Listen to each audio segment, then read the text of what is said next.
Oh, Steve and Larson! Don't you dare be sour. Clap for yourselves and feel the power.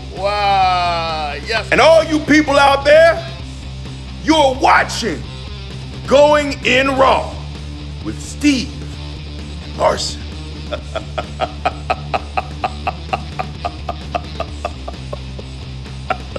Hey, friendo, Steve here. And Larson. And welcome back to Going In Raw, the only pro wrestling podcast you need to be listening to right here at youtube.com/Steve and Larson, available wherever podcasts can be found. And, of course, taped live at the Twitch, twitch.tv/Steve and Larson. SmackDown, we got finally figured out what's going to happen with the match in SmackDown on Fastlane. That's going to happen. Yeah. Will we get tag match? Daniel Bryan versus Roman Reigns is going to be the match for the Universal Championship at Fastlane, thanks to Daniel Bryan sort of turning it on now. You know, we're heading to WrestleMania season. He has ambition now. He's got ambition now after completing an ambition test back in 2014 or something like that, 2012. They said, yeah, that's right. He's been around for a while. They said, Daniel Bryan, you have no ambition. And he's like, yeah, you scored the lowest score I've ever seen on this test. I really want to find an ambition test, Larson. Me too. I want to know how much take ambition that I have. ambition test. I think I've got lots of ambition, but it's not. I would score really low on intelligence and wherewithal. Mm-hmm. That's what I. What would you score low on? All the above. You would just score low. Yeah. Is there a test testing one's fatigue? I'd score high on that one. Yeah. My ability to scroll on Twitter endlessly is like super high. Yeah. It's like way up there. After the WandaVision finale, scrolling through WandaVision memes, you know, I did that all night. High. Yeah. SmackDown tonight.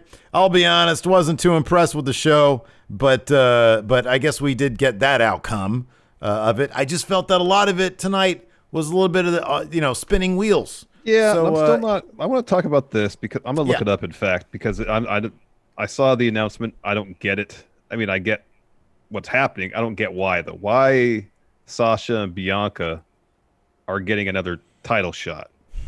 Mm-hmm. Yeah. Well, they're a big deal. Like kayfabe wise, like what's the justification? They lost the first time. Yeah, okay, but here's the thing. Hold on, I'm gonna read the thing. Okay. You can talk, but go ahead. I was gonna say, Natalya and Tamina seem to be the ones with the beef on this. They're saying, "Hey, why aren't we in line for a tag title shot? Why can't we get this at Fastlane?" Pierce said in a segment that he made this decision pretty quickly. It is what it is, and Sonya Deville said I would have made a different decision. I would, the only people we've seen Natalya and Tamina beat is the Riot Squad. Mm-hmm. Everybody beats the Riot Squad. Seemingly, it's in their contract. They can beat nobody. They offer kind of nothing in terms of winning matches. And so that's not really a great litmus test. On the other hand, you have the WWE Women's SmackDown champion and the number one contender to that. They're a big deal. They're a big draw. Even in kayfabe, I feel like Adam Pearce is like, I got to go where the money is. And that's the money match right there, because he knows that a match like that could also add intrigue for WrestleMania. I mean, I think from storyline perspectives, that's the opportunity for Sasha to maybe turn on Bianca or something. Walk out during the match. Something like that. Well, Adam Pearce knows. I mean, look at what he did this past Wednesday on NXT. He shows up with his own NWO ref, his own Raw ref, to ill ref that match, and he runs back out of there. He's no stranger to bringing the drama. You know, he's getting Braun Strowman all riled up these days. Here's the thing. This match gets announced, yet Naomi and Lana, who are supposed to be number one contenders for the tag titles, have yet to get their title shot. You have that wonky finish in NXT this week for the tag titles there. I know Regal's going to address that, maybe introduce women's tag titles to NXT. Nonetheless, the prize for winning the Dusty Cup was a title shot at the Women's Tag Championships, not we'll give you new ones. So I mean, like, I'd be like, all right, give me those belts, but I want to go after the other ones still because that wasn't a clean finish, What brand is Naomi and Lana on? Raw. Okay. I'm just throwing this out there. It's never been explained, so I'm not going to say it, but maybe each brand gets an opportunity. Raw, we already had that with Asuka and Charlotte. Then they move on to NXT. Is any of you guys got contenders there? You guys want a match here? Yeah, you do? Okay. They get them with what we just saw. And then they move on. Oh, okay, well, it's SmackDown's turn. Do you have somebody? And Adam Pearce is like, yeah, we'll do this because they're a big deal. The problem with that, though, is it went from SmackDown because Sasha and Bianca challenged at Chamber. Oh, yeah. Then to NXT. Oh, yeah. Now back to SmackDown. All right. Well, maybe Raw was like, yeah, we not got a nobody rotation. over here. There's but not they a have Lana and rotation. Naomi. Yeah, I don't know, man. I don't know. That's a good point. That's a really good point. I mean, is this going to be like a kickoff show match, or is it going to be a real deal match? Probably a real deal. Because they're gonna use it as a story beat for Sasha and Bianca's match at Mania. I mean, I know why they're doing it in terms of the storytelling aspect. I think there's several avenues they can go, but ultimate goal is to build more heat for that match. I get that, but like even WWE.com's a little explanation of the match. There's no explanation why they're getting another title shot. None. I feel like you just want to drive yourself crazy looking for an explanation from WWE why they. I just kind of, it just feel like the most basic explanation for things would be nice. You would think so, man. You would think so. That's apparently too much to ask. We're just supposed to accept it because that's what they're giving us. I'll show you where this tape belongs. Yeah. So anyways, we'll just hop right into this because I know you guys can tell we're both enthusiastic to talk about SmackDown. We're more curious about who owns the rights to XPW and where we can purchase them. That's on our minds right now. Let's get to this recap about 15 minutes and talk about how we would best exploit the XPW library. Don't joke with my feelings. I really want to do this. Okay, let's do that. Who cares? It's Friday night. Nobody's watching this. Here we go. Daniel Bryan interview. He says, nobody asked me if I wanted to be in that tag match. Then my show is LA Night. Sure, well, who cares? Nobody's watching. Then my Fox app cut out. I brought it back and we had another recap. So this was funny. We had a Daniel Bryan interview. We start off with a recap of Roman Edge. Yeah, extended one at that. Michael Cole introduces the Yes Man, Daniel Bryan. He gives him an interview. Yeah. I want to bring something up. So the show opened with an introduction. Why was Corey Graves in the middle of the ring before the cage match explaining the rules of a cage match? I don't know. We know this. Maybe they think that there's never been a cage match on a Friday. This is supposed to have filler in it. I know, but maybe that was part of the problem. They were like, man, we were so efficient this week. We have 8 minutes of filler. I have an idea. Okay, Vince, can we put Corey Graves in the middle of a cage talking about the rules? Not a bad idea, Vince. Thank you. It's a terrible idea. Why'd you say it wasn't a bad idea? I just want to get out of this meeting. Why is Vince just like a contributing writer now? Anyways, so yeah, we have a Daniel Bryan interview. He's like, no one asked me if I wanted to be in that tag match. But here's the thing. And then it cut out. And then my Fox app, I had to bring that back. And then we were in the middle of another recap. Yeah, so he says, no one asked me if I wanted to be in the tag match. No one ran anything by him. They just know that he rolls with the punches. He'll show up and work his butt off. He understands why Edge didn't ask him. He understands that Roman didn't ask him because Roman doesn't actually want to defend his title as Fastlane. He doesn't want to be that Daniel Bryan anymore. You got Edge and Roman at Mania, Attitude Era versus Thunderdome. Everyone wants to see it except me, and I'll do my damnedest to make sure that doesn't happen. He tells Cole, get out of there. And then he throws to the package. Oh, so he told Cole to scram. And he said, but I got some footage I want to throw to. And then that's literally what he said. So they have a recap package of stuff that anybody who's watching SmackDown has seen. I just like Daniel Bryan use industry jargon. Let's throw the package. Yeah, right. Yeah. Oh, man. Okay, guys in the truck. I don't know. Hilton would know a lot more of that jargon. Anyways, he says, we come back. Brian's on the mic. He talks about how when he came to the company in 2010, they were giving these tests, and there's part of a test where you get to test out how much ambition you have.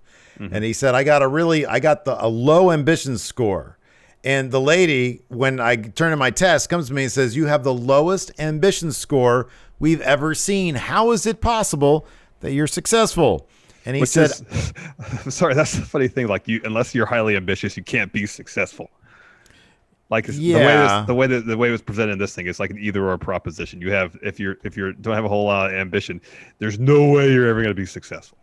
The supposition that you've gotten to the WWE, therefore you must be successful already, is also because he just got there and they're giving him this test. Mm-hmm. Anyways, he says, "I don't know why I have no ambition." He says, "But I love this. I don't feel like I've had to work a day in my life in the last 21 years. His point is maybe love supplants ambition.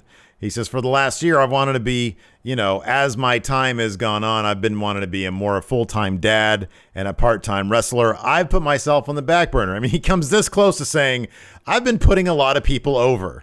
I've been I've been jobbing myself out to the likes of Shinsuke Nakamura and Cesaro." Mm-hmm. He says, "I put myself on the back burner. So when I was on the floor after the chamber match and Edge pointed at that sign, I felt like a total failure. I failed myself.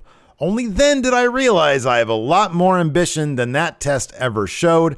I should be in the main event of WrestleMania. You know how I know this? Do you know why?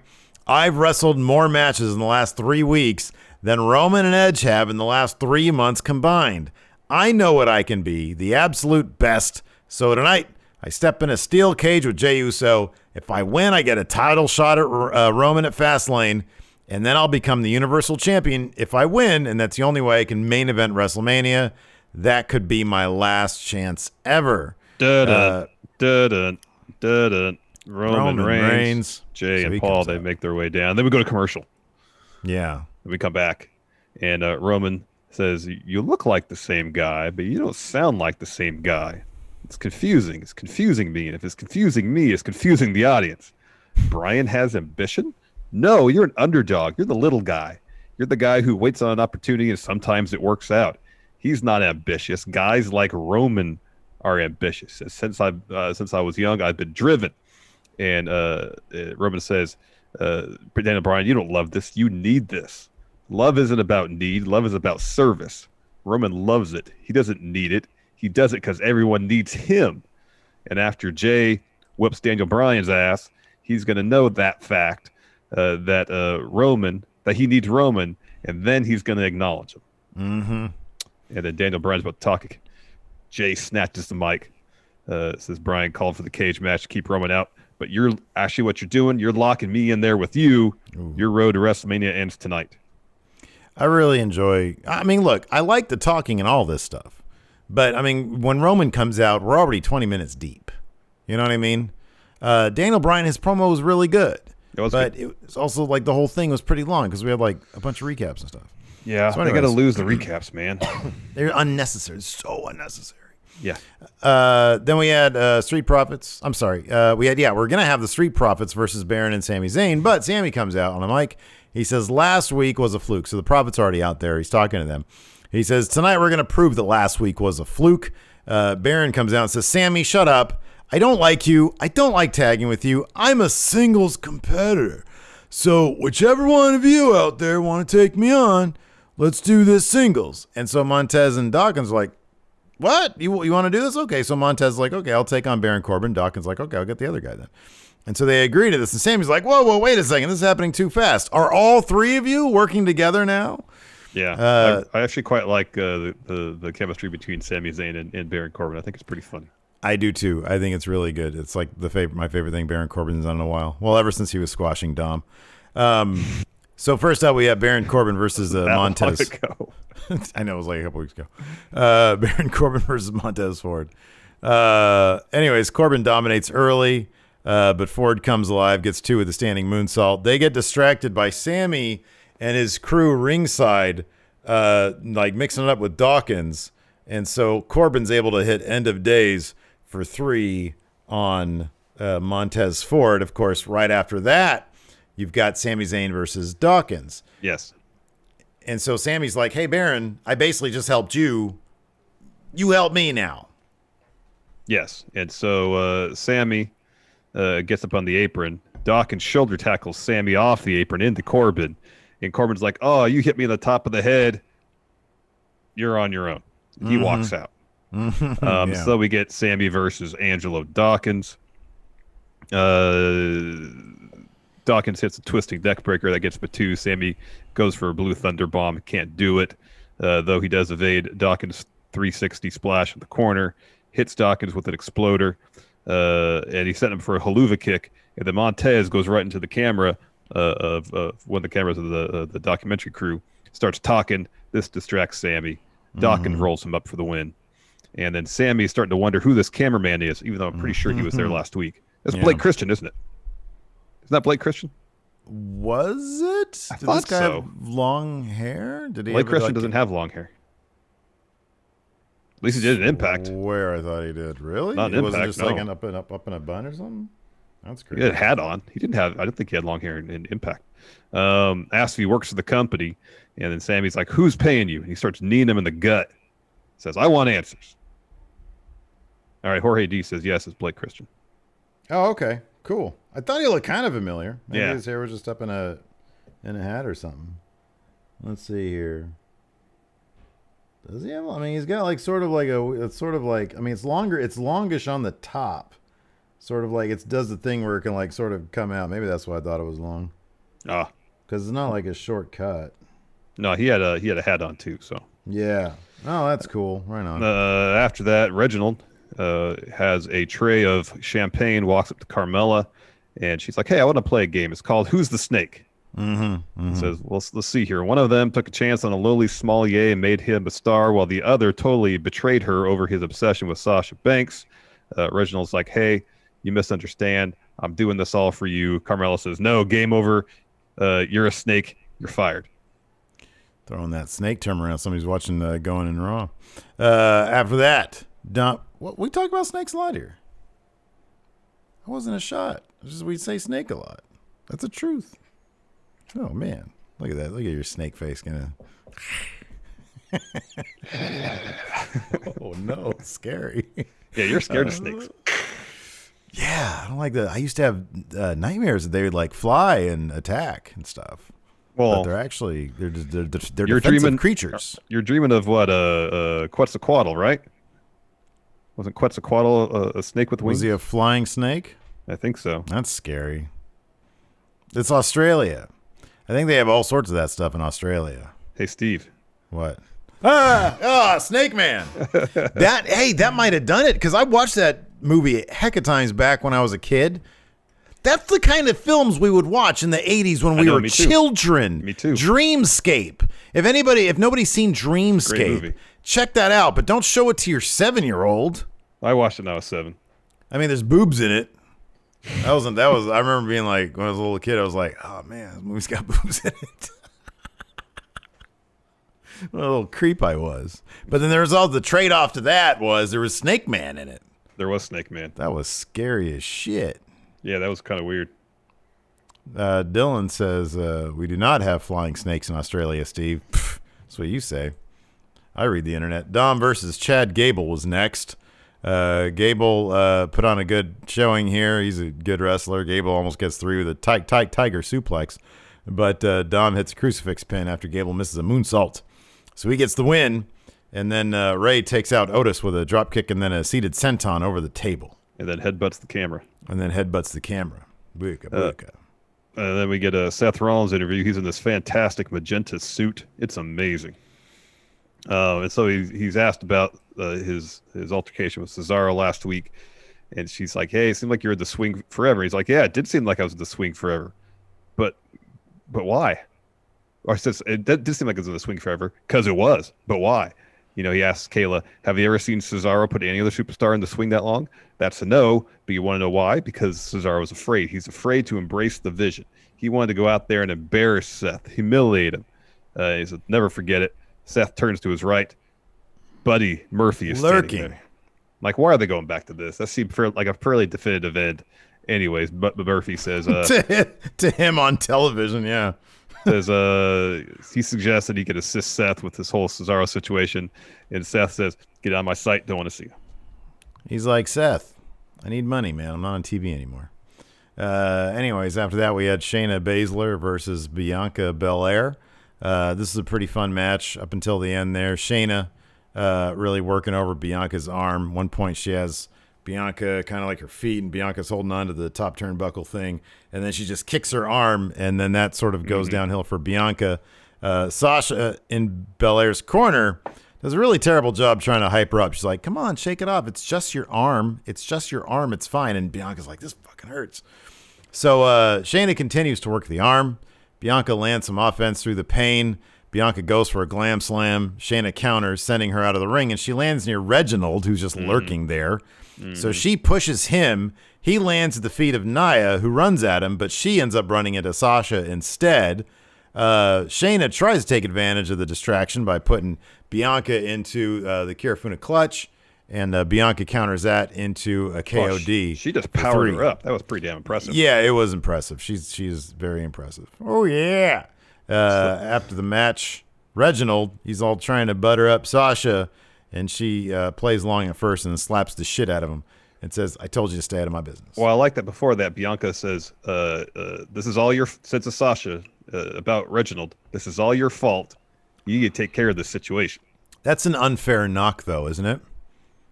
Did Sasha ask him to come down? No, not at all. Yeah. So she needs to direct that anger at Reginald. Or maybe she's just playing mind games. Could be. Anyways. Could be. Anyways, After that, we had Jey and Roman backstage. Roman's like, if you win tonight, Universal title is safe till Mania. And if he doesn't win, he'll have to defend at Fastlane. And that's fine. But if you lose, you're going to embarrass yourself. You're going to embarrass your family. Don't embarrass our family.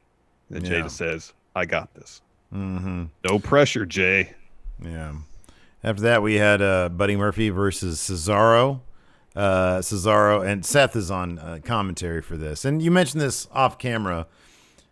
This is fun because Seth isn't taking it very seriously. He's having fun with it. He's having, yeah, that's a better way to put it. He's having fun with it. And so it makes it fun. Cesaro and Murphy are always going to get a fun match. Cesaro hit another long swing on Murphy. And then Seth made it all about himself.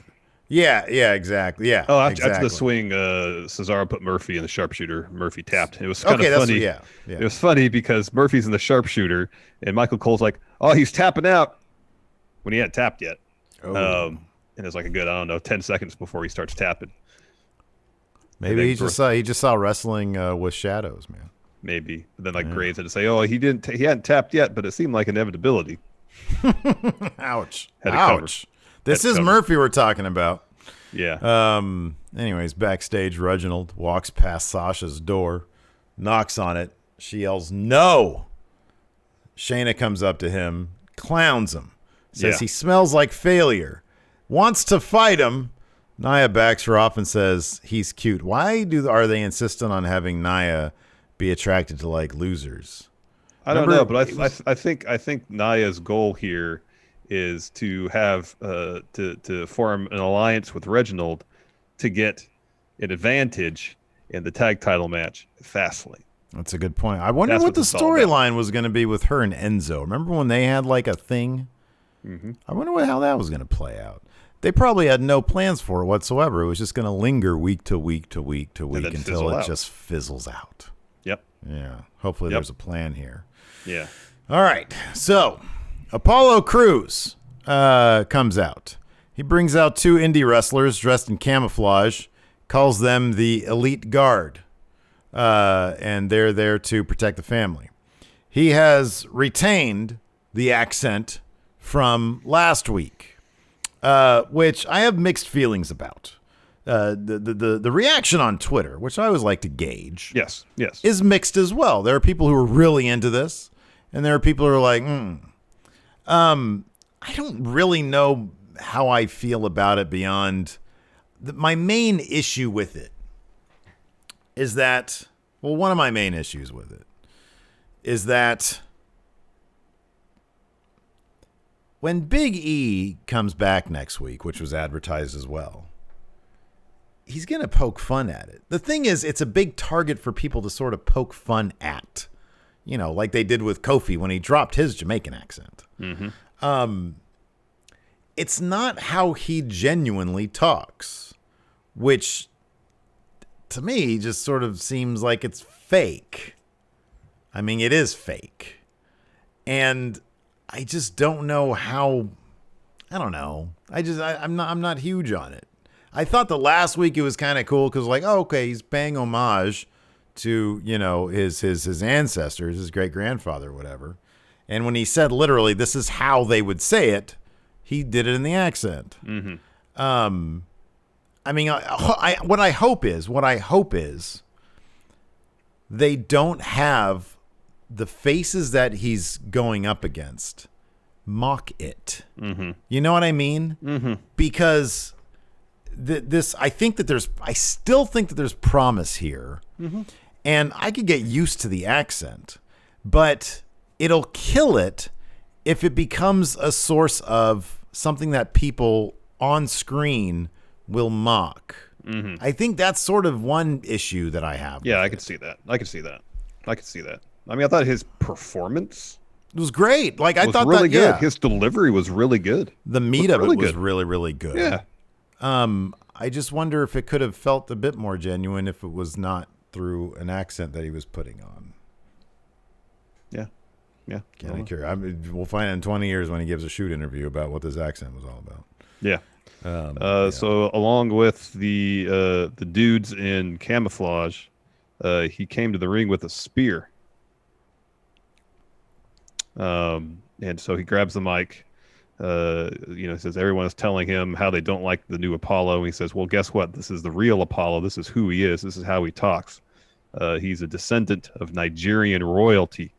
And mentions the dudes behind him were the elite guards. They protected his family for generations. Talked about being made fun of in school. He said, all I wanted to do was fit in, but the people still didn't accept him. Even his friends asked him all sorts of ridiculous questions. Well, he grew up in Sacramento. That's not surprising.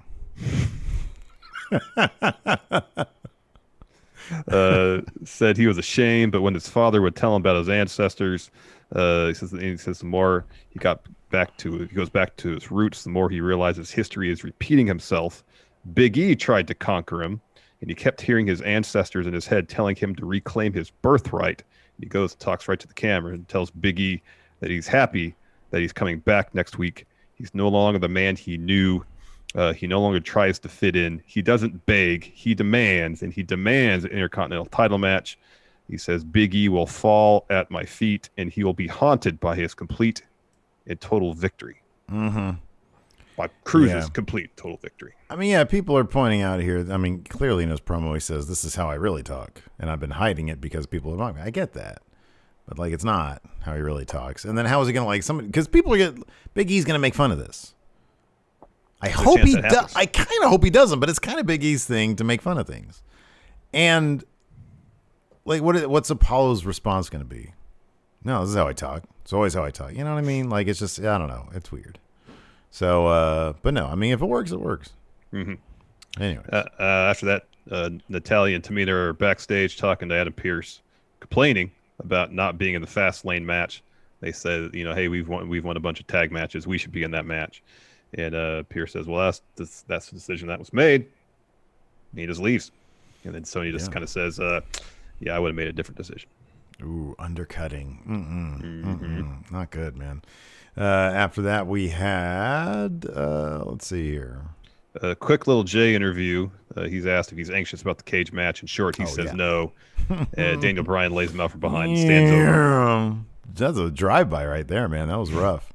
After that, we had the Supernova sessions with Noam Dar. This is Ding Dong Hello. This is Ding Dong Hello, where she does exactly what Noam Dar did on the Supernova sessions yesterday. I'm assuming that nobody on SmackDown in their writing department watches NXT UK. I would think not. Because she's in the fake ring, the interview ring that they have. Yeah. And the idea is she's rehearsing, she's testing out a new segment where she basically reads like reviews of the show. She reads two glowing ones. One says something about, Sasha Banks should never have her own show. And she's like, yeah, I agree with that.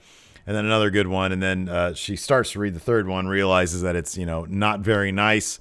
And then she's like, okay, who wrote this? And then she crumbles it up and she's like, yeah, this is over with. It storms out, yeah. Mm-hmm. Yeah. And then we had our main event. And we had like a minute and a half of Corey Graves explaining the rules of a cage match. That poor cameraman had to sit at the top of the cage. Yeah. 15 feet in the air. Hopefully he's okay with heights. Yeah. Yeah, that was weird. That was weird. Match itself was fun enough. Daniel Bryan going after Jay's arm. Jay going after Daniel Bryan's bum knee, the one that has been hurt ever since Chamber. In the end, though, Daniel Bryan, they're both up at the top rope. He's slamming Jay into the cage, hits a butterfly suplex off the top, rolls right into a yes lock. And Jay struggles to get to the rope. However, it's a cage match. There's no rope break. And so Jay has one hand on the rope. Meanwhile, Roman's watching ringside. He's got a chair. And Jay's holding on to the rope, and Daniel Bryan just cranks back on that yes block, and then Jay has to tap out. So Daniel Bryan gets his title opportunity. Edge gets the night off at Fastlane. Yeah, good for him. Or he might spear somebody at the end. You never know. Entirely possible. I liked Roman's coaching here. Just rolls up to the cage. More. Do it again. Again, please. Thank you. With more passion. Try to get out with more passion. What was George Lucas's direction? It's on Star Wars set. Jeez. Faster, louder, more intense. Something like that. Yeah, exactly. Yeah. All right, let's go ahead and answer some questions. Looks like we already have a juicy one from LA Knight by LA Knight here in Twitch chat. If you want to read that one. Is it down at the bottom? I'm sorry. It's the most recent one. Here, I'll read it real quick. Go ahead. As you were out mowing your lawn, a ravenous beaver attacked you. You began to battle the beaver, a clash that will surely become legend in your neighborhood. It's like Rand Paul and his neighbor. You were victorious, but unfortunately your lawn was left half done, and you're currently in no condition to resume. What SmackDown superstar do you ask to come over and finish mowing the lawn? Otis, because he knows how to operate heavy machinery. Heavy machinery, that's a good answer. Yeah. Can't really talk about that. I did like Otis's. You call him up. It's like, Otis, I need you to help mow my lawn. I'm coming. Anyway, sorry. Go ahead. I did like his coaching of Gable, which really wasn't coaching. It was just like, oh yeah, get an arm, Duke. Oh yeah. God, I love Otis. Jorge D. Today, the Lucha Bros opened up a Lucha merch store in Pasadena. What kind of store would a SmackDown wrestler of your choice open up? That's pretty cool. What kind of store would a SmackDown wrestler of your choice open up? Baron, he'd open up a barbecue, place you could buy barbecues and barbecue utensils. That's good. He knows about his meat. I'm gonna say Sami Zayn. He opens like a conspiracy bookstore. You know, it's all conspiracy books, alien tales. You know. This is a used books. It's like a dusty old used bookstore. He's like, I got a whole section over here on flat Earth. Okay. Thank you, Sammy. Let's see how many comments we have on the Patreon thread for SmackDown. We've got, oh, wow. Let's see here. Oh, wow. Thin tonight. I don't. This doesn't bode well for the ratings tomorrow. A lot of interest, David Matushik, where do you think Reginald's going to go after what just happened earlier tonight? He needs to stop bugging Sasha. You know, that's one of the most played out stories in the history of all fiction is the persistence angle in romance. That's just the most poisonous story. Oh, just keep on trying and eventually they'll say yes. What a horrible thing to teach people, Larson. If somebody doesn't like you, fuck off. 65-man one. Is it worth getting back in WWE or should I just keep to AEW? SmackDown is usually pretty good. Yeah, it is totally. Yeah, tonight was an outlier. Yeah, for sure. Yeah, it really was. Yeah. No, usually I'm all over SmackDown. Tonight I was like, what is this shit? Dangum Keith. I think Corey explained the rules for the casual fans who may not watch wrestling every week. That's got to be sarcasm, right? I would think so. Yes. That's sarcasm, right? Okay. Yes. Just making sure. Oh, yeah. Oh, there you go. Dylan says Jesse Ventura can help Sammy in his conspiracy bookstore. There you go. He had a whole TV show about all this. Hey, Sammy. You like books? Let's see here. Blake Whitehouse. Do you find it odd or funny that Carmella keeps getting partnered with men who inevitably get more over than her? First it was Enzo and Cass, then it was James Ellsworth. That's a bit... I mean, I see the point. You know what? I'll just say this. Maybe the chemistry that she has to offer lifts up these other people who otherwise wouldn't have been there. Yep, that's a good answer. So I don't find it odd or funny. I think that it's just Carmella doing a great job. Fear and Loathing says, remember that friend in high school that disappeared when he got a girlfriend and showed back up the second it was over? That was Buddy Murphy tonight. Yeah, right. That is funny. Dang, MQ says it was sarcasm. Yeah, I figured as much. Yeah. Shane's birthday tweet. Drew has a sword. Apollo has a spear. Fiend has a mallet. What's the next wrestler to get a weapon that goes with their gimmick? I think Baron should bring his barbecue egg. It's not his gimmick, man. His gimmick isn't barbecuer, though. His gimmick is a king, and he has a thing. It's a scepter. Yeah, boring. He's had that for a while. Bring out the egg. I don't disagree that he should change his gimmick to barbecuer. I agree with you. The Grill Master. Baron They wanted to call me the Grill Master. I said, no, the Ring Master. They said, what about Chili McFreeze? I said, Stone Cold. Dang, MQ says, when I see the name Buddy, I think of Enforcer and his cat. Think of Buddy's knot. That's what I think of. Let's see here. Colin Branch, what are the odds of a Christian swerve on Edge to cost him the title victory at Mania? No way, man, because he's already going to be on AEW. White Brownie, should Daniel Bryan put over and give someone a WrestleMania moment? And if so, who? Well, if he's in this Universal title match, it's going to be Edge getting that WrestleMania moment. Yeah. Yeah, that'd be cool as a triple threat, though. Yeah, I could see that happening. Let's see here. Wow, J.R. Wayne says, if Jey Uso was a dog, what kind would he be? He'd be a pit bull. Pit bulls are fiercely loyal. Mm-hmm. Loud. Can be violent. Mm-hmm. Mm-hmm. Yeah. Mm-hmm. Great Buddha too says a medium dog. What does that even mean? A medium dog? Maggie says whatever kind Scrappy Doo is. Yeah, Roman's a German Shepherd for sure. Yeah. Isn't a German Shepherd like put the logo in his thing? No, it was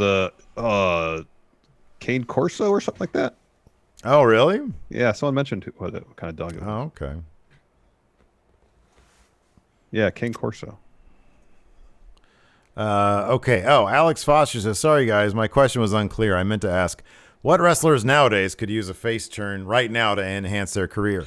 I mean, Murphy did. Well, okay. Then it just died. So never mind. Nowadays, who's a bad guy? Seth, no. I mean, before the Alistair disappeared, he kind of turned heel. Yeah, that was weird. Boy, what a weird situation that is. That's still bizarre. I don't know, maybe Gable. I'd like to see Gable needs to be in front of fans.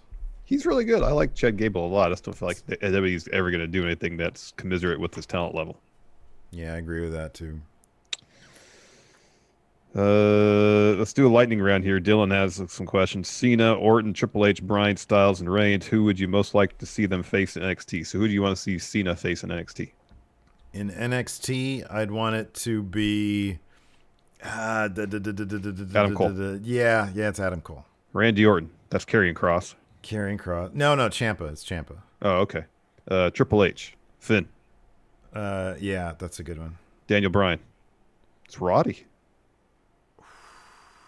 and Daniel Bryan. Remember when they were chopping the hell of each other in the Greatest Royal Rumble? Yeah, that's a good one. Or Gargano. Yeah, either one. Styles. Oh, it was weird when I watched the first episode of Evolve. I forgot about that. Long-haired John was in there. Yeah, no, I've seen long-haired John. Weird. It is so weird. Long hair. John. AJ Styles. That's Adam Cole. Mm-hmm. Adam Cole and AJ Styles would be great. And then Roman Reigns. Who from NXT would you like to see Roman Reigns wrestle? William Regal. Good. Roman, I need one more match. Please, Roman. I'll acknowledge you if you give me one more match. No, I don't know. I'm trying to think. Let's see. Roman Reigns. Golly, I'm trying to blank on everything. Oh, Zach Gibson, of course. Look at this absolute unit claiming to be a canine. Pete Dunne's good. That's good, yeah. Pete Dunne. Pete Dunne versus Daniel Bryan would be really good, too. Mm-hmm.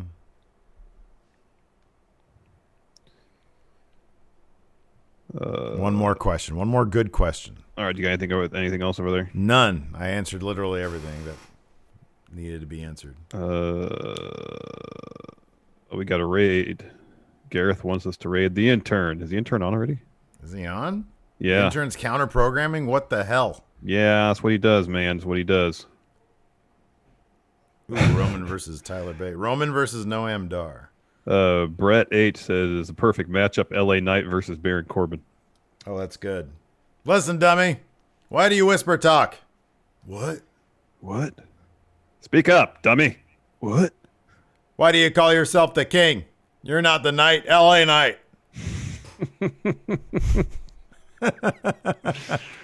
Oh, man. All right, anyways, that's going to do it for the podcast. Thanks, everybody, for tuning in. Appreciate it. Hopefully, you'll join us on Sunday for our Revolution live reactions. Yeah. We'll be doing that. Thanks, everybody, for tuning in. Appreciate it. Till next time. We'll talk to you later. Bye. Help support Going In Raw today by becoming a Friendo Club TV member.